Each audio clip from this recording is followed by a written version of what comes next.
श्री राम जय राम जय जय राम। श्री राम जय राम जय जय राम। राधे श्याम राधे श्याम जय जय राधे श्याम। राधे श्याम राधे श्याम जय जय राधे श्याम। श्री गणेशाय नमः। श्री सीतारामाभ्यां नमः। श्री हनुमते नमः। श्री उमापते नमः। श्री गुरुवे नमः। सब संतन की जय जय। जय जय सीताराम। राधे श्याम।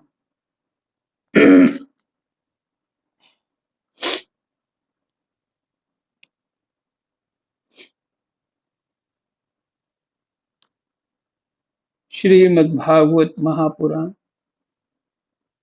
चतुर्थ स्कंद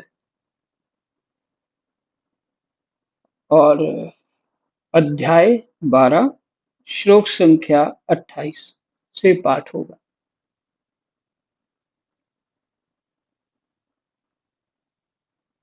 ये प्रसंग कौन सा है?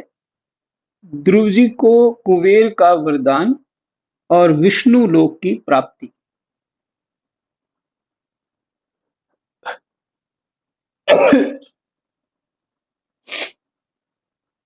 श्री मैत्रेय जी कहते हैं, भगवान के प्रमुख पार्षदों के ये अमृतमय वचन सुनकर परम भागवत ध्रुव जी ने स्नान किया।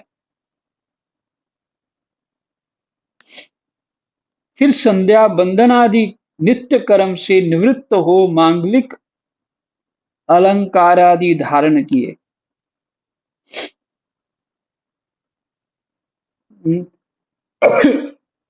भगवत प्राप्ति हो चुकी है, विमान आ गया है, भगवान के समान ही उनके पार्षद सामने प्रकट हैं और बिल्कुल भगवान जैसा स्वरूप। सिर्फ उनके दो चिन्ह नहीं होते, एक भृगुलता और लक्ष्मी जी जो है, लक्ष्मी जी का जो बाएं वक्षस्थल पे उनका स्केच सा है लक्ष्मी का, और दाएं पे भृगु जी की लात का चरण चिन्ह। और बिल्कुल भगवान के समान होते हैं। ये जीव को भजन साधन के द्वारा यही पद प्राप्त होता है, यही पद प्राप्त हो जाता है, भगवत रूप हो जाता है। ये यहाँ पे तो दिख रहा है ना कि अलग अलग हैं, ये पार्षद हैं और भगवान भी। बाकी तो बाहर से सब लीला है, लेकिन वो एक ही स्वरूप है, भगवान ही है। ऐसे समय में भी विमान आ चुकने पर भी उन्होंने स्नान किया, फिर संध्या वंदन आदि नित्य कर्म किया। तो निश्चित हो गया कि संध्या वंदन आदि करना कितना अनिवार्य है। कल इस बात पे ध्यान नहीं गया।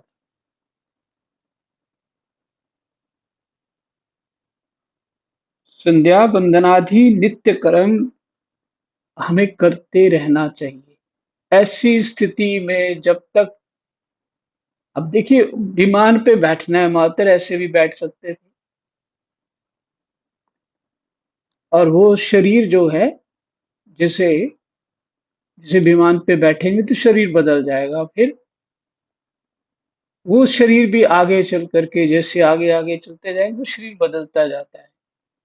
हम्म, सूक्ष्म शरीर भी छूट जाएगा, आत्म स्वरूप होके ही जीव पहुंचता है वहां। तो ये तो वो जानते हैं कि ऐसा होगा, पर फिर भी नहीं, संध्या वंदन किया, अपना भजन साधन किया। ये बात बहुत ही आश्चर्य में मुझे लगी।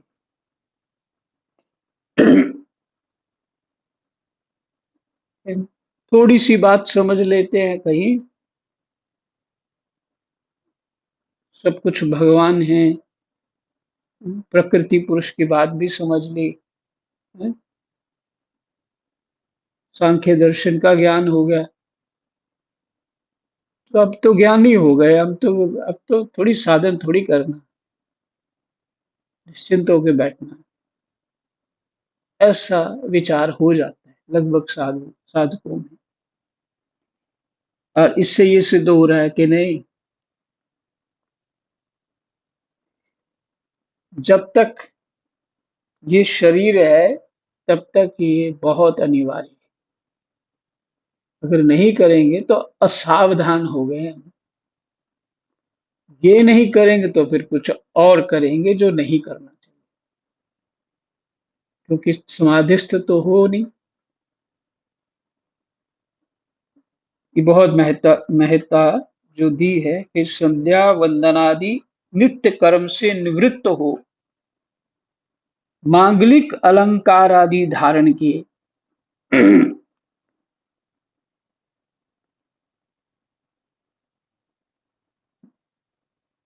अच्छा, यह मांगलिक अलंकार आदि धारण करने से क्या, जो समझ में आ रहा है वही कह रहा हूं।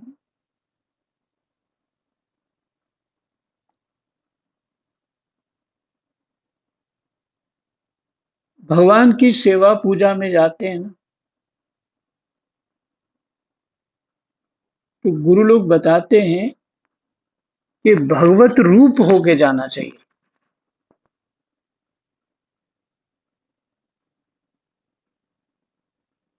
वो अपने स्वरूप को भगवत रूप बना के पहले संध्या इत्यादि कर ली हो, अपना जप इत्यादि कर लिया हो, फिर उसके बाद जो स्वरूप है वैसा स्वरूप, स्वरूप कौन सा, साधक का गुरु प्रदत्त स्वरूप है, ऐसा स्वरूप मान करके फिर संध्या में फिर वो भगवान की सेवा में जाना चाहिए, नियम ये है। फिर भी भक्त लोग अपनी अपनी धारणा के अनुसार भजन साधन करते हैं, वो भी ठीक है, पर कैसे। 20 साल पहले की लगभग बात होगी, शायद ज्यादा ही होगी, तब ये चर्चा उन महात्माओं के बीच होती थी, फक्कड़ लोग। उस समय वृंदावन का अलग ही था। और उससे पहले उससे पहले बाबा कहते हैं, मैं 40 साल पहले यहाँ आया था, मेरे 20 साल से पहले की बात। बाबा कहते हैं 40 साल पहले आया, तो मुझे लगता था कि भगवान इधर से प्रकट हो जाएंगे, अभी प्रकट होने वाले। पेड़ थे, घने पेड़ थे ऐसे, मोर उड़ते थे, मुझे लगता है इस पेड़ पे भगवान खड़े होकर के ऊपर, पत्तों के ऊपर खड़े होके मुझे दर्शन दे देंगे, ऐसा लगता था मेरे को। पर इतना अच्छा लगता, इतनी सात्विकता थी, इतना धाम का प्रभाव। ये बात क्यों बता रहा हूँ, ऐसा है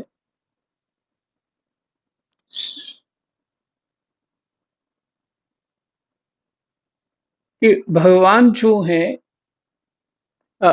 साधु की सेवा साधु ही कर सकता है, और दूसरा शब्द इसके लिए है, सिद्ध की सेवा सिद्ध ही कर सकता सिद्ध जानता है किसको क्या सेवा करनी है।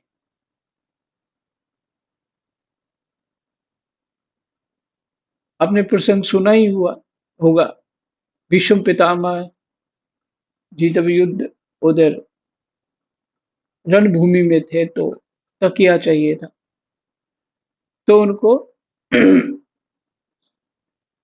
दुर्योधन इत्यादि ने तकिया लाए और उनके सिर के नीचे रखने लगे।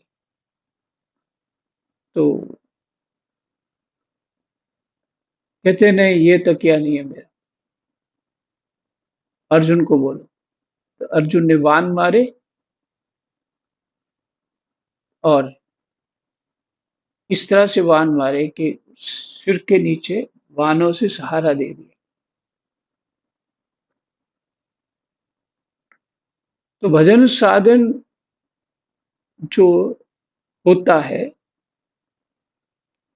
ये तभी जो जो विधि है महापुरुषों ने दी है। भगवान की सेवा करने जब जाते हैं तो भगवत रूप होके ही जाते हैं, ऐसा मान करके से तभी सेवा बन पाती है। किसी महात्मा की सेवा करने जाएंगे तो महात्मा होके ही जाना पड़ेगा। ये निश्चित है। तो कोई बालक जो है किसी वृद्ध की सेवा कैसे कर पाए, क्योंकि वृद्ध की परेशानियां कुछ और हैं और बालक तो यही सोचता है कि इसको खिला दो पिला दो, और ये बैठ क्यों नहीं रहे तो जबरदस्ती धक्का मार के ही बैठा दो, क्योंकि उसको तो ज्ञान नहीं है इसका शरीर में कैसे क्या स्थिति। उसी तरह महापुरुष जो सिद्ध लोग होते हैं, वो सेवा उनकी कोई सिद्ध लोग ही कर सकते हैं, जो उनको अनुकूल पड़ती है, नहीं तो प्रतिकूल ही पड़ती है। कुछ और ही सोचते हैं, उनकी स्थिति को नहीं समझ पाते। और ये बिल्कुल ऐसे है जैसे माँ बाप की वृद्धावस्था में जो स्थिति होती है, वो बच्चे नहीं समझ पाते हैं कि उनको क्या परेशानियां हो रही हैं। ना शरीर की ना मानसिक परेशानियां क्या हो रही हैं, बच्चे नहीं समझ पाते। जब वो वृद्ध होते हैं, तब पता लगता है कैसी परेशानियां। ये बात तो आप सबको समझ आ जाएगी। बच्चे कुछ और अपने ढंग से समझते हैं।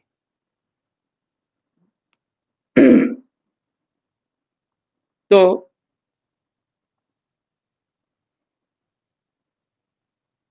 फिर भी संध्या वंदन आदि नित्य कर्म से निवृत्त हो मांगलिक अलंकार आदि धारण किए बद्रिकाश्रम में रहने वाले मुनियों को प्रणाम करके उनका आशीर्वाद लिया।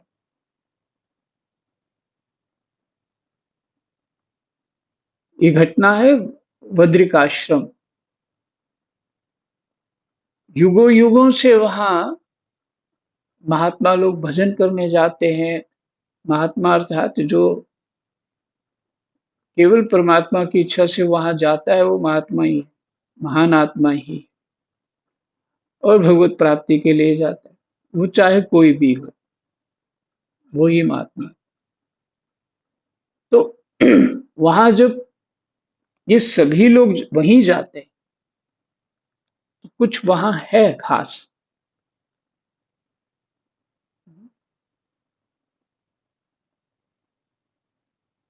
एक वीडियो मैंने सत्संग में डाला था, एक महात्मा वहां रह के आए और वो अभी वो वहां है, बहुत वृद्ध है, कहते 150 200 250 300 कोई ऐसे बोलते इतने साल के हैं, पर वो बताते हैं मैं 80 साल का हूँ या 75 साल का हूँ, ऐसे बोलते हैं।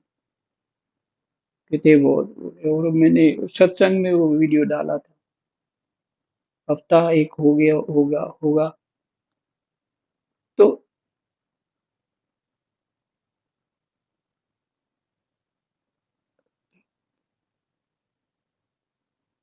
वहां सिद्धों ने उनको कहा कि तुम यहाँ मत रुको, तुम अभी बच्चे हो, तुम नर्मदा किनारे जाओ।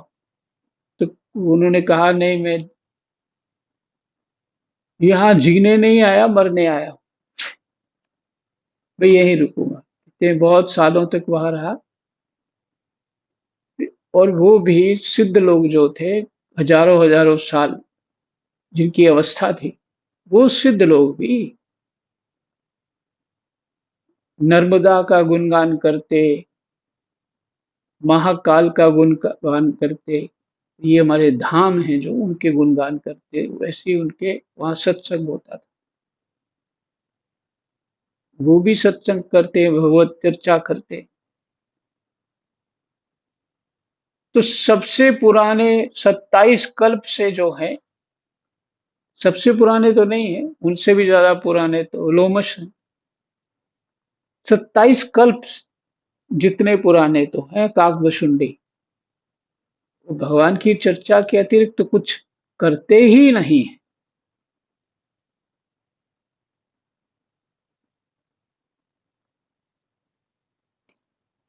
विचार करिए कि चित्त को कितना अच्छा साधा हुआ है।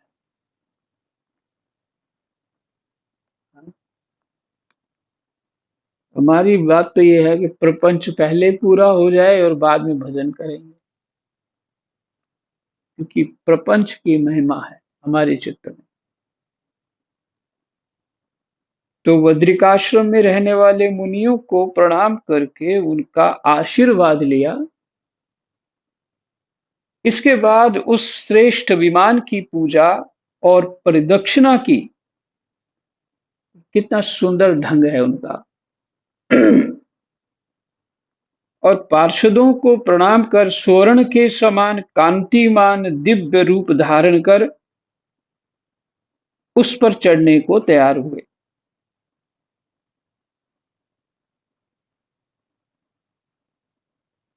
प्रदक्षिणा की, और प्रदक्षिणा मैंने परिक्रमा की। पार्षदों को प्रणाम करके स्वर्ण के समान कांतिमान दिव्य रूप धारण कर उस पर चढ़ने को तैयार हुए। अब उनका स्वरूप बदल गया। अगर वो वैसे भी नहाते धोते संध्या इत्यादि नहीं करते तो भी यही होना था, उनका स्वरूप बदल जाना था। परंतु कोई कारण तो होगा कि उन्होंने ये किया।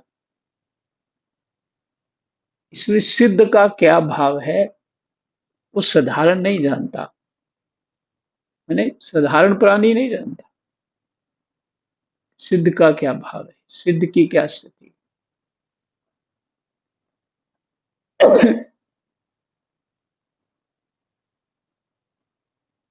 इतने में ही ध्रुव जी ने देखा कि काल मूर्तिमान होकर उनके सामने खड़ा है। तब वे मृत्यु के सिर पर पैर रखकर उस समय अद्भुत विमान पर चढ़ गए। ये है मनुष्य शरीर की महिमा। देवता लोग वहां से नहीं जा सकते हैं। जो हम पुण्य पुण्य पुण्य करते रहते हैं, स्वर्ग में देवता लोग भी वहां से नहीं जा सकते। उनको भी मनुष्य होकर भजन करना होता है, फिर जा सकते हैं। और मार्ग यहीं से, और ऊंचे ऊंचे लोगों से भी नहीं जा सकते। इसलिए धरती कभी खाली नहीं होगी। सिद्ध सदा अवतरित होते रहेंगे। साधक इस भूमि में अवतरित होते ही रहेंगे।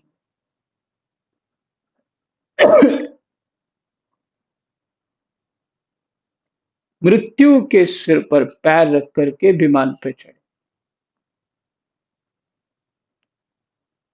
बाबा इस श्लोक को बहुत बार गाते थे, मतलब संस्कृत में बोलते थे बहुत बार। बहुत बार मैंने लगभग कथा में 10-12 दिन बाद ये इस तरह का प्रसंग कोई आ ही जाता है, उसमें बोलते। उस समय आकाश में दुंदुभी, मृदंग और ढोल आदि बाजे बजने लगे। श्रेष्ठ गंधर्व गान करने लगे। और फूलों की वर्षा होने लगी। विमान पर बैठकर ध्रुव जी ज्यों ही भगवान के धाम को जाने के लिए तैयार हुए, त्यों ही उन्हें अपनी माता सुनीति का स्मरण हो आया।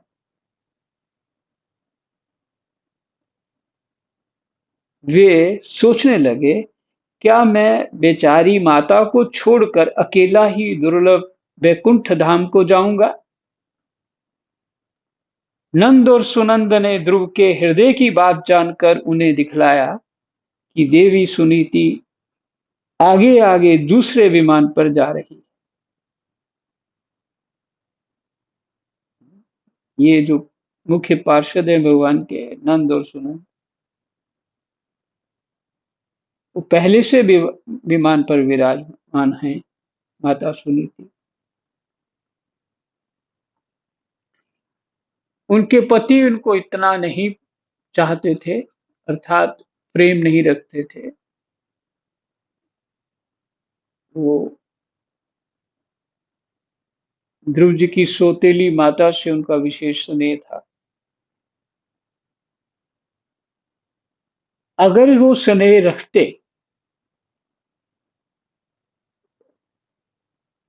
तो क्या ये परिस्थिति बनती कि ध्रुव जी दुखी होते और भजन करते, फिर भगवत धाम जाने के लिए उनको विमान आता?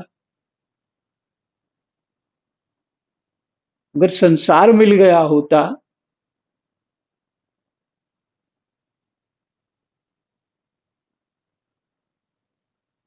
संसार का सुख मिल गया होता,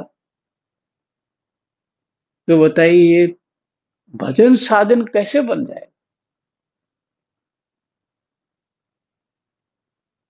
ये गंभीर बात को विचार करना चाहिए।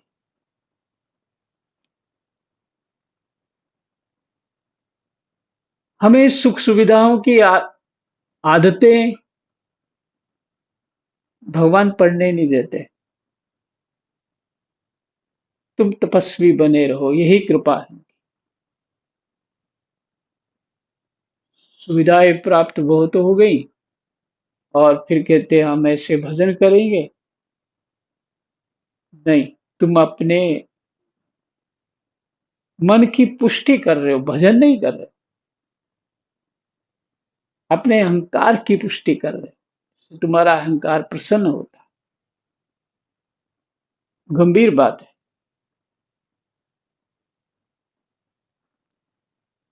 सबके पल्ले नहीं पड़ने वाली बात, इस तरह से नहीं बातें समझ में आती।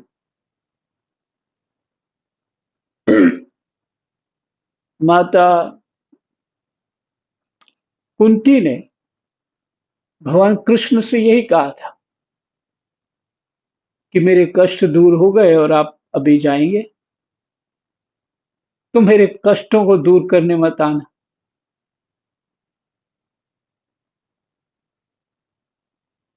क्योंकि मुझे तो तुम ही चाहिए,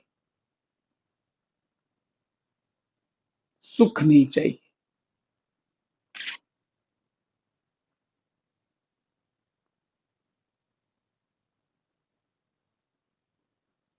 तो माता सुनीति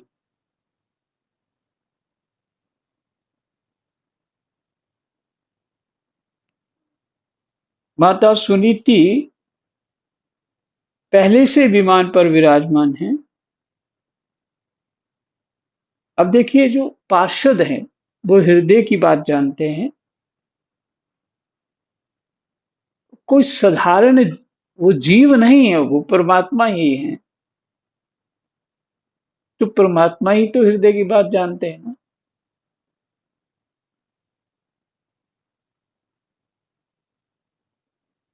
वही हमारे अंतःकरण में हमारी ज्ञान इंद्रियां, कर्म इंद्रियां, इन सब को जो बल देने वाले हैं, इनको जो क्रियाशील करने वाले हैं, वो परमात्मा है। तो जो पार्षद हैं वो उन्हीं के समान हैं। तो सब जानते हैं। तो उन्होंने देखा नंद और सुनंद के ने ध्रुव के हृदय की बात जानकर उन्हें दिखलाया कि देवी सुनीति आगे आगे दूसरे विमान पर जा रही है। उन्होंने क्रमशः सूर्य आदि सभी ग्रह देखे। मार्ग में जहां तहां विमानों पर बैठे हुए देवता उनकी प्रशंसा करते हुए फूलों की वर्षा करते जाते थे। उनके माता और ध्रुव की प्रशंसा फूल वर्षा के कर रहे और वो अपने विमान से चलते जा रहे। उस दिव्य विमान पर बैठकर ध्रुव जी त्रिलोकी को पार कर सप्तऋषि मंडल से भी ऊपर भगवान विष्णु के नित्य धाम में पहुंचे।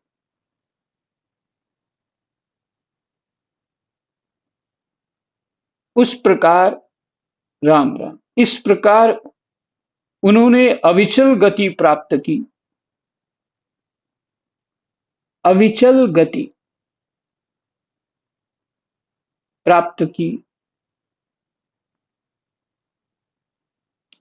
स्थिर गति प्राप्त की। यह दिव्य धाम अपने ही प्रकाश से प्रकाशित है। इसी के प्रकाश से तीनों लोक प्रकाशित हैं। इसमें जीवों पर निर्दयता करने वाले पुरुष नहीं जा सकते।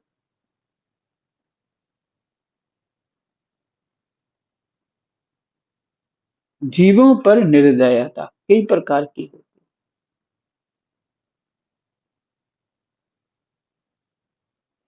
किसी को अच्छा ही नहीं समझना, कुछ भी बकते रहना, किसी को बोलते रहना, है? निंदा स्तुति करते रहना, ये सब निर्दयता है। चाहे घर हो चाहे बाहर हो, इस तरह से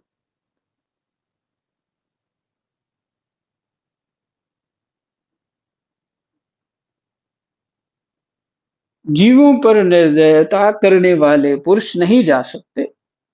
जहां तो उन्हीं की पहुंच होती है जो दिन रात प्राणियों के कल्याण के लिए शुभ कर्म ही करते रहते हैं, जो शांत समदर्शी शुद्ध और सब प्राणियों को प्रसन्न रखने वाले हैं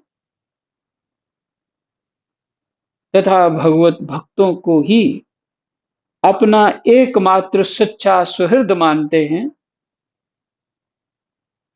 ऐसे लोग सुगमता से ही इस भगवत धाम को प्राप्त कर लेते हैं।